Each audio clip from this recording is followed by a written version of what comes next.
எமக்கு ஒரு நோய் காணப்படும் போது அதனை குணப்படுத்துவதற்காகவே நாம் வைத்தியசாலைக்கு செல்கின்றோம். எனினும் அங்கு கூட எமது உயிர்களுக்கு உத்தரவாதம் இல்லை என்று காணப்படுகின்ற போது மிகவும் கவலையாக காணப்படுகின்றது. அனைவருக்கும் வணக்கம். நான் உங்கள் டிலக்ஷி. அதாவது இன்றைய தினம் நாங்கள் பார்க்க போற விஷயம் என்னன்னு சொல்லி பார்த்தீங்கன்னா, மிகவும் ஒரு பயங்கரமான சம்பவம். அதாவது தாதி ஒருவர் அங்கு காணப்படுகின்ற நோயாளர்களை கொலை செய்த சம்பவம் தொடர்பாகத்தான் பார்க்க போகின்றோம். இதுவே எனது முதலாவது காணொளி. என்னுடைய காணொளி உங்களுக்கு பிடித்திருந்தால் தொடர்ச்சியாக எனது சேனலோடு இணைந்து கொள்ளுங்கள். என்னுடைய சேனலை சப்ஸ்கிரைப் பண்ணி லைக் பண்ணி இனி போட போகின்ற வீடியோக்களில் தொடர்ச்சியாக இணைந்திருங்கள். இதுவே எனது முதலாவது காணொளி. வாங்கள் வீடியோக்களை செல்லலாம்.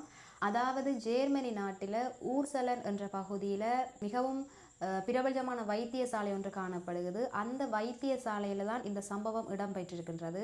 அதாவது தாதி ஒருவர் அந்த வைத்தியசாலைக்கு இரவு நேர பணியில ஈடுபடுத்தப்பட்டிருக்கிறார்கள். நைட் டியூட்டி என்று சொல்வார்கள். வைத்தியசாலைகளில் நைட் டியூட்டி பார்க்கறது மிகவும் ஒரு கடினமான விடயம். அதாவது நித்திரை விழித்து அந்த வேலையை நாம் செய்ய வேண்டும். நானே எனது கண்ணூடாக பார்த்திருக்கிறேன். வைத்தியசாலையில் சின்ன பிள்ளையில கொண்டு போய் நாங்கள் வச்சிருக்கும் போது அங்கு காணப்படுற தாதியர்களை பார்க்கும்போது நமக்கு கவலையாக காணப்படும். இரவு முழுவதும் அவர்கள் நித்திரை கொள்ளாது அனைத்து நோயாளர்களையும் பார்த்து கொள்ள வேண்டும். அதே மாதிரி தான் இந்த தாதியரும் பணியில ஈடுபடுத்தப்பட்டிருக்கின்றார். ஆனால் அவருக்கு ஏற்பட்ட அதிக வேலைப்பளு காரணமாக இவர் இந்த சம்பவத்தை செய்திருக்கிறார் என்று தெரிய வந்திருக்கின்றது. அதாவது 2023 ஆண்டு டிசம்பர் மாதம் தொடக்கம் 2024 ஆண்டு மே மாதம் வரை கிட்டத்தட்ட 10 நோயாளர்களை கொலை செய்ததாக தெரிய வந்திருக்கின்றது. இருப்பினும் இவர் 27 நோயாளர்களை கொலை செய்ய முயன்று 10 நோயாளர்களை கொலை செய்தமை உறுதிப்படுத்தப்பட்டிருக்கிறதாக நீதிமன்றத்தால் தெரிவிச்சிருக்கிறாங்க. இவர் செய்த இந்த செயற்பாட்டிற்காக கிட்டத்தட்ட 15 ஆண்டுகள் ஆயுள் தண்டனை இவருக்கு வழங்கப்பட்டிருக்கின்றது.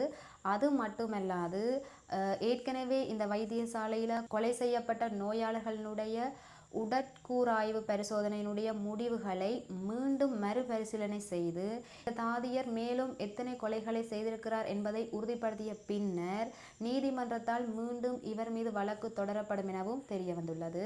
ஆகவே இந்த இடத்துல நான் சொல்லிக்கொள்ள வாரது ஒரே ஒரு விஷயம்தான்.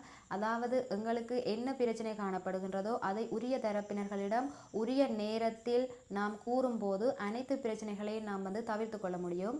நன்றி சொந்தங்களே. தொடர்ச்சியாக இனி நான் போட போகிற வீடியோவோட இணைந்து எனக்கு சப்போர்ட் பண்ணுங்க. நன்றி.